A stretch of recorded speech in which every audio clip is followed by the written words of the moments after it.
Bismillahirrahmanirrahim. Now we are going to discuss the lecture number 23 MTH 401. आज हम इस lecture में डैम्प्ड मोशन के बारे में बहुत ही डिटेल से पढ़ने जा रहे हैं। तो जो भी मेंबर मेरे इस वीडियो पर नए आए हैं काइंडली सब्सक्राइब कर दीजिएगा और वीडियो को कंप्लीट देखिएगा। वीडियो अच्छी लगे लाइक कीजिएगा और अपनी राय का इजहार कमेंट में लाजमी दीजिएगा।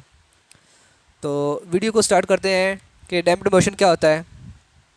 देखें, डैम्प्ड मोशन हमारे पास ऐसे ही है जिसे हम मज़ाहमती फ़ोर्स के नाम से भी जानते हैं।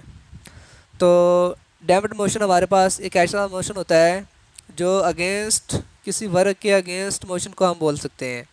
ठीक है, इसका सिंपली अगर कंसेप्ट देखा जाए तो ये एक ऐसी फ़ोर्स होती है जो किसी भी बॉडी के वर्किंग के अगेंस्ट लग रही होती है। सही है। तो डैम्प्ड फोर्स जो है इसका हम यहाँ पर तज़किरा करते हैं कि in the study of mechanics, the damping force act on a body are considered to be proportional to the power of instantaneous velocity. अब ये इसका क्या मतलब है कि power of the instantaneous velocity. देखें, हमारे पास जो भी चेंज होगा with respect to x displacement के, ये उसके चेंज है। ठीक है, उसके चेंज के मज़ाहमत है। ये आपको फार्मूला उसका नज़र आ रहा है कि damped force is equal to होता है हमारे पास माइनस बीटा और D x by D t का स्क्वायर। और ये जो d x by D t है हम इसको इंस्टेंटेनियस वेलोसिटी का नाम भी देते हैं। और यहाँ पे जो बीटा है ये डैम्प्ड कांस्टेंट है और नेगेटिव साइन ये इंडिकेट करता है कि यहाँ पर जो लगने वाली फोर्स है वो डायरेक्शन ऑफ मोशन के अपोजिट होती है। तो नेक्स्ट हम चलते हैं यहाँ पर द डिफरेंस इक्वेशन जो है हम यहाँ पर इसको देखते हैं ये किस तरह से इसको इक्वेशन में इस्तेमाल में लेके आएंगे। तो उसके लिए हम यहाँ पर जो है स्प्रिंग कांस्टेंट का आपने एक टॉपिक पढ़ा था जिसमें हम लिख सकते हैं जी कैफ इज इक्वल टू होता था हमारे पास माइनस का के एक्स। ठीक है, यहीं से आपका जो एक्स है ये हमारे पास इसमें डैम्प्ड ऑसिलेशन जो है वो इन्वॉल्व हो चुकी है। तो डैम्प्ड ऑसिलेशन हमारे पास किस तरह से इन्वॉल्व हुई है, हमने इस फैक्टर के साथ ऐड करना है जिसे हमने फोर्स के लिए ऐड किया हुआ है। तो यहाँ से हम देखें अगर वेट को, तो रिस्टोरिंग फोर्स जिसे मैंने के एक्स का नाम दिया है उस एक्स के साथ आपको एक एस अजाफी नज़र आ रहा है रिस्टोरिंग फोर्स में। ये उसका एक्सटेंशन स्ट्रोंग है जिससे कि हम किसी चीज़ को एक्सपेंड करें, ठीक है, या कंप्रेस करें तो उसमें जो है एक्सटर्नल तौर पर फोर्स क्रिएट होती है, उसमें रेजिस्टेंस भी आता है जिसकी वजह से हमारे पास यहाँ पर एस जो है वो ज़ाहिर हो रहा है। और चूँकि डैम्प्ड ऑसिलेशन हमने बताया कि डैम्प्ड फोर्स जो है वहाँ पे क्रिएट होती है तो इसको भी मैंने यहाँ पे मेंशन कर दिया है। तो अब यहाँ पर देखें जो टोटल फोर्स होगी एम जी, तो हमें पता ही है ना कि एम जी जो है इज इक्वल टू, अगर हम यहाँ पे देखें कि जो फोर्स होती है वो हमारे पास सिंपल एम जी होती थी। ठीक है, जो हम फोर्स वहाँ पे क्रिएट करते हैं। लेकिन इसके अलावा हमारे पास यहाँ पर जो कांस्टेंट की फोर्स, मतलब कि उस फोर्स से जो पैदा होने वाली चीज़ है, ठीक है, वो इस चीज़ के इक्वल में आएगी। ठीक है, यानी कि हम यहाँ पे कह सकते हैं कि जो आपके पास एम जी के इक्वल आने वाली चीज़ें हैं वो माइनस का के इंटू एक्स माइनस एस। ठीक है, यहाँ पे हम इसको एस माइनस एक्स यानी कि उसमें से हम सब्ट्रैक्ट करते हैं, नेगेटिव का साइन बाहर है ना जिसकी वजह से हम एस को पहले लिखेंगे और प्लस इसमें हमारे पास वो डैम्प्ड की ऑसिलेशन शामिल हो जाएगी जो हमने यहाँ पे बताई हुई है। तो ये सारा कुछ हमारे पास एम जी के इज इक्वल आ रहा है। तो अगर हम यहाँ पे देखें इसको उस तरफ ले जाएँ तो ये हमारे पास नेगेटिव का हो जाएगा और ये सारा कुछ सिंबल जो आपके सामने नज़र आ रहा है यहाँ पे स्क्रीन पे, तो एम जी माइनस के एस प्लस एक्स और minus beta D x by D T, ये उन तमाम को इकट्ठा किया गया है जो आपकी फ़ोर्स के साथ इन्वॉल्व होती हैं चीज़ें।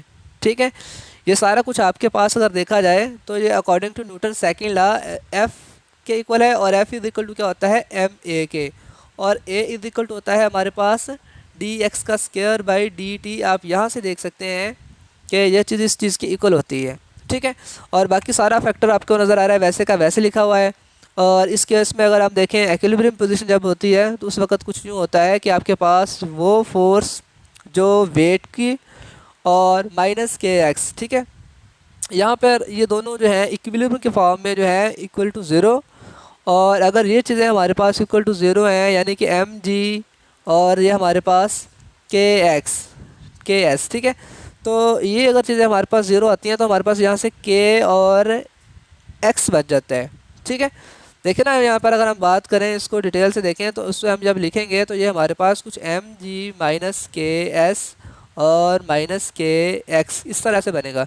इस चीज़ को हमने कहा है इक्विलिब्रियम की फॉर्म में ये ज़ीरो होते हैं, देन हमारे पास ये सिफर हो जाएगा और जो हमारे पास माइनस के एक्स और माइनस बीटा और इंस्टेंटेनियस वेलोसिटी हमारे पास रह जाएगी। तो इस तरह से हमारे पास एक फॉर्म क्रिएट होती है जिसे हमने डिफरेंशियल इक्वेशन का नाम देना है डैम्प्ड ऑसिलेशन के हिसाब से। इसमें हम कुछ कांस्टेंट को नाम देंगे यहाँ पर। तो ये जो एम आपके पास नज़र आ रहा है इसको हम डिवाइड कर देंगे, तो यहाँ पर जो के ओवर एम और बीटा ओवर एम जो है वो यहाँ पे शो हो जाएगा। तो जो d x by D T के साथ आ रहा था ये वाला, इसे हमने नाम देना है 2 लैम्डा का, और जो के ओवर एम होता है ये हमारे पास ओमेगा के स्क्वायर के इक्वल आ जाएगा यहाँ पे, ठीक है। इसे हम कुछ इस तरह से भी लिखते हैं, ठीक है। तो यहाँ आप नज़र आ रहा है आपको कि उसने जो है इसको 2 लैम्डा और ओमेगा स्क्वायर में जो है वो चेंज कर दिया है।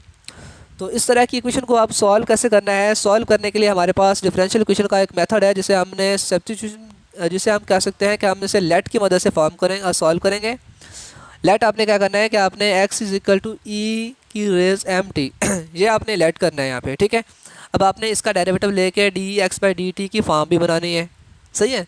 तो जब देखें x का डेरिवेटिव लेंगे तो जब बन जाएगा D x by D T, और e की पावर एम टी का जब हम डेरिवेटिव लेंगे तो e की पावर एम टी वैसे का वैसे है। अगेन अगर हम इसकी पावर का डेरिवेटिव लें विद रिस्पेक्ट टू t तो उसका सिर्फ m बचेगा और वो साथ में लिख दिया जाता है, यानी m ई रेस m की m जो है वो t इसकी पावर में आ जाएगा, जिसे आप बआसानी यहाँ पर स्क्रीन पे आपको नज़र आ रहा है। आप यहाँ पे देख सकते हैं कि ये देखें डेरिवेटिव में m e की पावर एम टी आ रहा है। अगेन आप इसका डबल डेरिवेटिव लेंगे, m एक और नीचे आएगा, वो क्या बना देगा, इसका स्क्वायर बना देगा। तो सिमिलरली जब हम इस स्क्वायर की वैल्यू को D square X by D T और D x by D T की वैल्यूज़ को बनाने में कामयाब हो जाते हैं, देन हमने क्या करना है, हमने यहाँ पर सबसे पहले तो हमने ये किया है कि हमने उनकी जगह पे वैल्यूज़ की पुटिंग की है। उसके बाद क्या हुआ है कि हमें इस तरह की फॉर्म जो है वो एलेक्सरी फॉर्म की इक्वेशन जो है वो हमें नज़र आ रही है, ठीक है। तो अब हुआ यहाँ पे क्या है कि हमारे पास M square plus 2 lambda M और मेगा स्क्वायर जो इक्वेशन नज़र आ रही है, इसको हम अगर क्वाड्रेटिक फार्मूला की मदद से सॉल्व करें, यानी ए इज इक्वल टू 1 आ रहा है अकॉर्डिंग टू एम है ना, और B is equal to 2 lambda आ रहा है, और सी इज इक्वल टू, ठीक है, यहाँ पे क्या आ रहा था, बी आ रहा था, ठीक है, यहाँ पे 1 ही है, और बी इज इक्वल टू हमारे पास आ रहा है 2 लैम्डा और सी इज इक्वल टू ओमेगा का स्क्वायर। तो अकॉर्डिंग टू इस डिस्कशन जो है हम यहाँ पे देख सकते हैं कि एम के जो 2 आंसर बनेंगे, तो एक आंसर आपके पास पॉजिटिव का और एक आंसर आपके पास नेगेटिव का। सिंपल क्वेश्चन है, आपने 9th 10th में जो है इजीली क्वाड्रेटिक फार्मूला जो है वो इस्तेमाल किया होगा।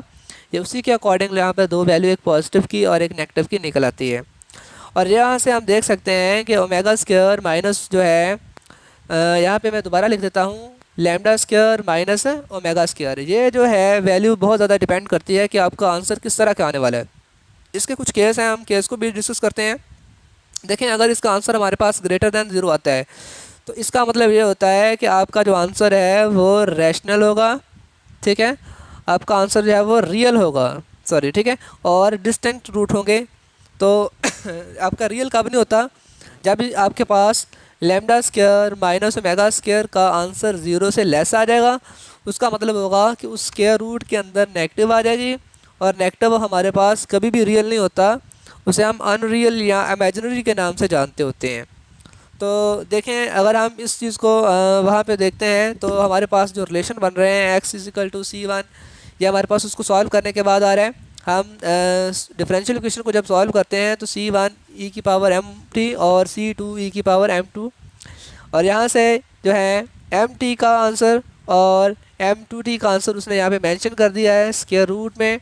तो डेफिनेटली जब वो 0 आ जाता है आंसर तो वो इक्वल टू होता है, इसे हम रियल भी बोलते हैं और इक्वल भी बोलते हैं, ठीक है। जो मैंने आपको थर्ड केस बताया था वो अभी आ रहा है, जब हमारे पास उसे हम कम्प्लेक्स नंबर का नाम भी देते हैं, जिसमें स्क्वायर रूट के नीचे नेगेटिव आ जाता है, ठीक है।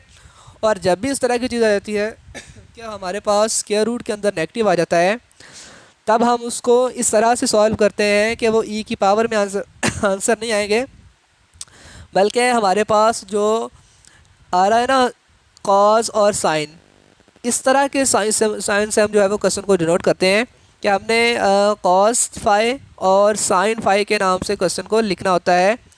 जब भी आपके पास होता असल में ये है कि आपके पास जब भी इमेजिनरी बन रहा है ना, ये देखिए आयोटा नज़र आ रहा है आपको इसके अंदर, तो आयोटा की वजह से हमें जो माइनस लेमडा है ये ई की पावर में आ जाता है, ठीक है। और जो बाकी फंक्शन है उसे हमने एक दफ़ा cos theta plus sine theta के नाम से लिखना होता है। ऐसा ही उसने यहाँ पे किया है पॉजिटिव के लिए और नेगेटिव के लिए। तो यहाँ से हमने 3 केसेस जो हैं ये पढ़े हैं। इसके अलावा आइए हम कुछ एग्जांपल करते हैं जिसने उसके कुछ अल्टरनेटिव मेथड भी बताए हुए हैं कि अगर वो लेस होता है तो ये किस तरह से आता है हमारे पास। तो इसको मैं मज़ीद थोड़ा सा एक्सप्लेन करता जाऊँ। तो यहाँ पे कुछ देखें, आपको नज़र आ रहा होगा कि ये जो सिंबल हमने बताया था, यहाँ पर आपको C1 नज़र आ रहा है और यहाँ पर आपको C2 नज़र आ रहा है, ठीक है। और यहाँ पर उसने क्वेश्चन को सिंप्लीफाई बनाने के लिए क्या किया है, उसने यहाँ पे लिखा है कि C/A is equal to sine alpha के है। और अगर C1 अकेले की बात करूँ तो वो बन जाएगा, C1 अकेला बन जाएगा आपके पास A साइन ऑफ अल्फ़ा के, ठीक है। तो अब यहाँ पे देखिएगा, यहाँ पे आपने मैं आपको डायरेक्ट ले चलता हूँ। इसमें आप देखेंगे कि जहाँ पे C1 था वो गायब हो चुका है, उसकी जगह पर कॉज और साइन आ रहे हैं और साथ में जो A आना था वो उसने कॉमन ले लिया, ठीक है। और इसके बाद फिर उसने इसको फार्मूले में कन्वर्ट कर दिया। साइन का फार्मूला आपने पढ़ा होगा, sine theta cos theta plus cos theta sine theta. तो उसने फार्मूले को क्लोज़ कर दिया। तो ये उसने फाइनल रिलेशन निकाला है आपके पास एम्पलीट्यूड के लिए किसी भी चीज़ के अंदर, जिसे हम डैम्प्ड ऑसिलेशन भी दरअसल हमारे पास क्या है, एम्पलीट्यूड ही है। तो यहाँ पर अगर हम देखें A e⁻⁻, इसे हम डैम्प्ड ऑसिलेशन का एम्पलीट्यूड भी बोलते हैं। और इसके अलावा हम यहाँ पर अगर इंटरवल की बात करें between the 2 successive maximum and, तो इसे हम कॉसी पीरियड बोलते हैं। और ये जो टाइम पीरियड होता है ये फ्रीक्वेंसी का रेसिप्रोकल होता है। अगर ये टाइम पीरियड के लिए हमारे पास ये है तो फ्रीक्वेंसी के लिए हमने इसको उल्टा देना होता है, राइट। तो इसी तरह यहाँ से हम अगर चलें ग्राफ के बाद, यहाँ पे कुछ एंगल उसने मेंशन किए हुए हैं। देखें हमारे पास अगर हम यहाँ से कुछ value n is equal to 1 2 3 4 लें, λ/2 था तो उसने 0.5 फुट कर दिया। आपने बिल्कुल घबराना नहीं है यहाँ से। और साइन जो है इसको अगर हम 2 का नाम दें ओमेगा² माइनस लैम्डा को, और वहाँ पर एंगल हमारे पास π/2। तो इस तरह से हम यहाँ पर फॉर एग्जांपल के तौर पे उसने लिया है यहाँ पे। तो हम यहाँ से क्या कह सकते हैं, हम यहाँ से कंपेयर करके कुछ आंसर भी बता सकते हैं। हाँ जी, तो क्या मतलब है यहाँ पे देखिए, यहाँ पे जो हमारे पास 2t माइनस π/3 नज़र आ रहा है आपको, जो हमने एज आ एग्जाम्पल के तौर पर समझने के लिए लिया था, उसमें ये हमारे पास n पाई के इक्वल है। और हमारे पास n पाई की जो फॉर्म है ये कब बनती है, जब हमारे पास π/2/0 इस तरह की फॉर्म में हमारे पास आ जाते हैं। और अनदर जो होती है फॉर्म वो ये होती है कि हमारे लास्ट पे 1/2 आए। और 1/2 वाली फॉर्म ये होती है कि आप उसमें π/2 को ऐड करें या उसका जो है पीरियड ऐड करते जाएं कि आपको उस फॉर्म में जो है वो जो है क्वेश्चन नज़र आए, ठीक है। तो यहाँ पर जो है हमने ग्राफिकली फॉर्म में अगर देखें, जिसको हमने एम्पलीट्यूड बोला था डैम्प्ड ऑसिलेशन का, तो यहाँ पर आप देख सकते हैं कि जो टी की वैल्यू जिसे हमने लिया है ये हमारे पास जी, तो साइन जो π/2 पे वो हमारे पास 1 होता है। ये मैक्सिमम कब हो सकता है, या तो ये 1 होगा π/2 के केस में, या ये -1 होगा, ठीक है। तो ये देखिए उसने मेंशन किया है, इट्स मीन दैट्स यहाँ पर π/2 आने वाला है। और जब π/2 आने वाला है दैट मीन यहाँ से टी का आंसर निकालेंगे तो ये कुछ इस तरह का साइन बन जाएगा। सिमिलरली अगर हम यहाँ पे इसको डिस्कस करें उसकी वैल्यूज़ को, टी की वैल्यूज़ को, तो आप देख सकते हैं कि उसने 2t, फिर उसने 2t2 और 2t3 इस तरह से उसने वैल्यूज़ को निकाला है, यानी π/2 3π/2 5π/2। और उसने π/2 के रिलेशन को जो है वो कंटिन्यू रखा है। इसी तरह जो है सिंपल टी की अगर बात करें तो t2 अगर हमारे पास π/3 है तो जो हमारे पास t1 अकेला होगा वो उसका नेक्स्ट पीरियड में ऐड होके, इस तरह नेक्स्ट पीरियड में ऐड होके ये कुछ यहाँ पे वैल्यू नज़र आ रही है आपको। तो ये उसने मेथड बता दिया है कि किस तरह से आप नेक्स्ट को नेक्स्ट में जाने के लिए अगर हम करें सब्ट्रैक्ट करें, या π/3 3π/2 में से π/2 को माइनस कर दें, या फिर अगर हम इसमें पीरियड ऐड कर दें जो 2π का होता है, तो हमें कुछ इस तरह से रिलेशन मिलते हैं। तो यहाँ पर आपने जो मेन बात है वो आपका फार्मूला जो है आपने जहन में रखना है। हम इसके अकॉर्डिंगली कुछ क्वेश्चन भी करते हैं डिफरेंशियल इक्वेशंस के। तो आइए हम सबसे पहले इसकी कुछ एग्जांपल कर लेते हैं ताकि आपको थोड़ी सी जो है थ्योरी से जो है वो जान छूटे, ताकि आपको आसानी लगे यहाँ पर क्वेश्चन करने में। तो देखें आपके पास एक डिफरेंशियल इक्वेशन उसने दी हुई है, d x square by D t square 5 dx/dt plus 4x is equal to 0। तो यहाँ पे देखें उसने x इज इक्वल टू 0 ये दो उसने कंडीशन दी हुई हैं। हमने इन दोनों कंडीशन को इस्तेमाल करते हुए क्वेश्चन को सॉल्व करना है, ठीक है। तो हम इस चीज़ को कंपेयर करेंगे आपकी जो ओरिजिनल इक्वेशन है। देखें उसने जो हमें इक्वेशन दी हुई है ना, d x square by D t 5 dx/dt plus 4x is equal to 0। तो असल हमारे पास जो जनरल फॉर्म थी ना, जिसे हमने यहाँ से लेट करना शुरू किया था, तो वो ये थी। अब यहाँ से अगर हम कंपेयर करें तो 2 लैम्डा की जगह पर आ रहा है 5 और लैम्डा की जगह पे बन जाएगा 5/2, यही उसने यहाँ पे मेंशन किया है। और ओमेगा स्क्वायर की जगह पे क्या आ रहा है 4, यहाँ से उसने मेंशन कर दिया। अगर इन दोनों के स्क्वायर लें और सब्ट्रैक्ट करें तो आंसर ग्रेटर दैन 0 आ रहा है। इट मीन दैट कि आपके पास जो डैम्प्ड ऑसिलेशन की मोशन है ना, ये क्या है, ये इसकी कुछ कंडीशन है, प्रॉब्लम है, ठीक है। ये वो ग्रेटर देन 1 है ना, मतलब कि ये प्रॉब्लम हमारे पास क्रिएट करने वाली चीज़ है। तो किस कंडीशन के लिए है, इसकी कंडीशन भी उसने कुछ दी हुई है कि जब आपने एक सिंपली 0 पुट करना है तो 1 रखना है, जब डेरिवेटिव लेके 0 पुट करना है तो आपने भी इसको अगेन 1 पुट करना है। कंडीशन ऐसी है। तो हम इसको सॉल्व करते हैं।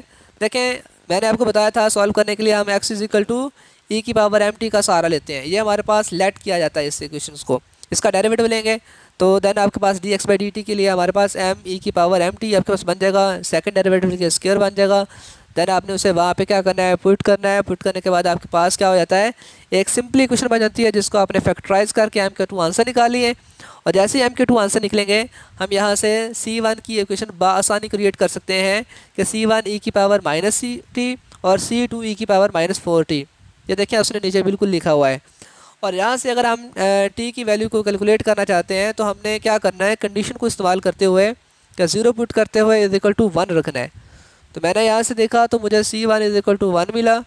और अगर मैं यहाँ पे C1 और C2 की दो रिलेशन जो बस बनी है, दोनों कंडीशन से डेरिवेटिव ले के भी, जी डेरिवेटिव किसका लिया है, यहाँ से देखिए इस चीज़ का डेरिवेटिव ले रहा है वो। जब आप इसका डेरिवेटिव लेंगे तो पावर में -t है तो जिसकी वजह से -C1 et बन जाता है यहाँ से, ठीक है।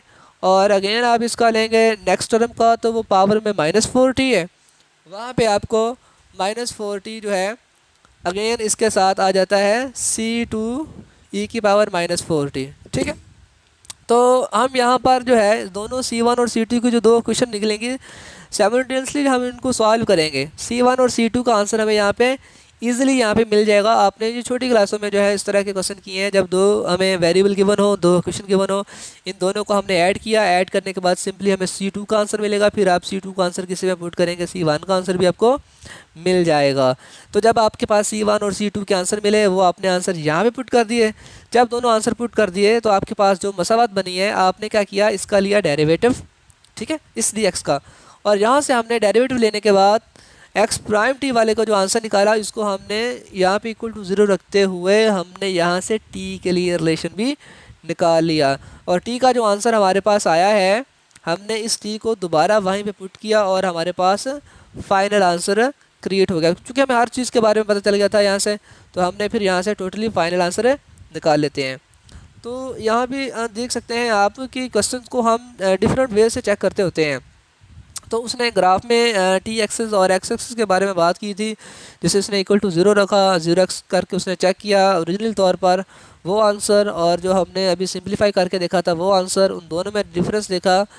तो डिफरेंस हमारे पास कुछ इस तरह से था कि जो सोल्यूशन हमने वहाँ पे ऊपर निकाला था वो मैक्सिमम था एट पॉइंट x की वैल्यू पर।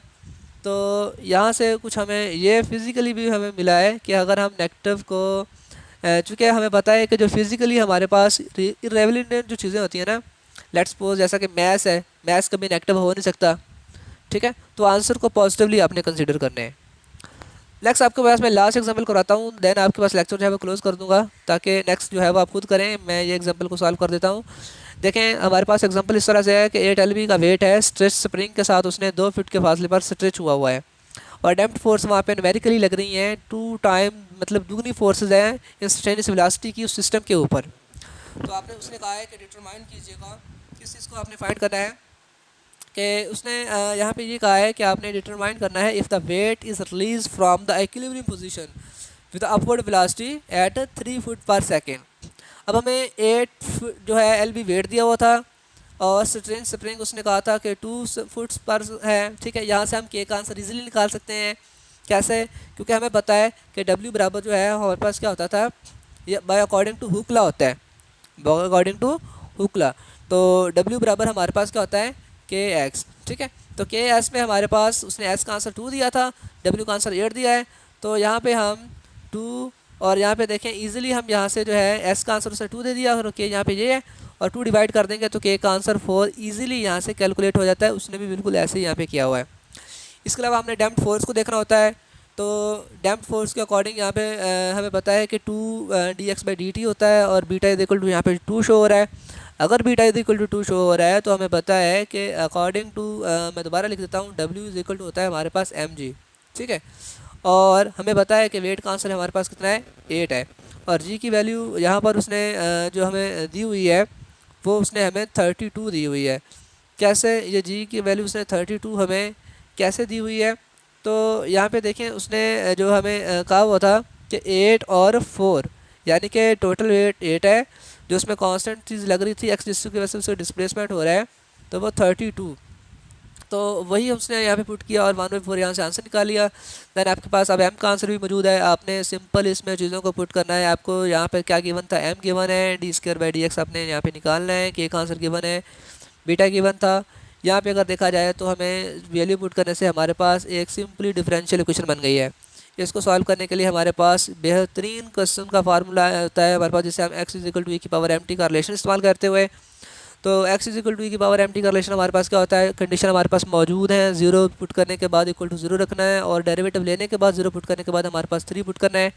ये दोनों कंडीशन आपके सामने हैं। तो यहाँ पे देखें, यहाँ पे उसने वैल्यूज़ को लिया, पुट किया, पुट करने के बाद यहाँ पे हमारे पास सिंपली एक लग्जरी इक्वेशन बनी जिससे हमने m के आंसर निकाले अकॉर्डिंग टू फैक्टराइजेशन। लेकिन ये हमारे पास कंप्लीट स्क्वायर भी बन रहा था, यहाँ से इसकी वजह से भी हम निकाल सकते थे। m के 2 आंसर आए हैं, -4 तो C1 हमारे पास क्या होगा, e की पावर -40 और C2 हमारे पास e की पावर -40। यहाँ से हम फिर कंडीशन लगाना इस्तेमाल कर देंगे। कंडीशन हमें पता है जब 0 पुट करेंगे इज इक्वल टू 0 रखना है, वहाँ से C1 का आंसर और अगेन हमने इसको वहाँ पे पुट करेंगे, अगेन डेरिवेटिव लेके देन हमें वहाँ पे C2 का आंसर भी मिल जाएगा। जब हमें C2 C1 दोनों के आंसर मिल जाते हैं तो हम वहाँ से क्या करेंगे, इसको xt का रिलेशन निकाल देंगे जो हमारे पास -3t e की पावर -4t आ रहा है। अब इस xt का आंसर हमने कहाँ पुट किया, हमारे पास जो dx/dt की फॉर्म थी हमने वहाँ से इसको पुट करके यहाँ से dx/dt का आंसर निकालना है। और जब dt/dx का आंसर मिल जाएगा तो आपने उसे ओरिजिनली क्वेश्चन में ले जाना है और वहाँ पर जो dx/dt का आंसर 1/4 वो वहाँ पुट कर रहे हैं और -3, यानी कि हम इसको सिंपली जो है पुट करने के बाद जो आंसर निकालेंगे वो हमारे पास 0.27 जो है वो फीट पर सेकंड आ रहा है। सेम क्वेश्चन बिल्कुल ऐसे ही है, उसने जो है जो कुछ कंडीशन दी हुई है वहाँ से क्या निकालेंगे फिर वही निकालेंगे, सेम प्रोसीजर है, ठीक है। किसी किस्म की कोई प्रॉब्लम हो, मैंने थोड़ा सा शॉर्ट्स करके समझाया, अगर आप लोगों को कोई प्रॉब्लम हो तो आप लोगों ने लाजमन जो है वो डिस्कस कर लेना है, ठीक है। तो यहाँ पे जो है वो मैं लेक्चर को एंड करता हूँ। लेक्चर आप लोगों का जो है वो एंड हो जाता है। नेक्स्ट फोर्स मोशन के बारे में इंशाल्लाह हम नेक्स्ट लेक्चर में देखेंगे। तो ऑल द बेस्ट।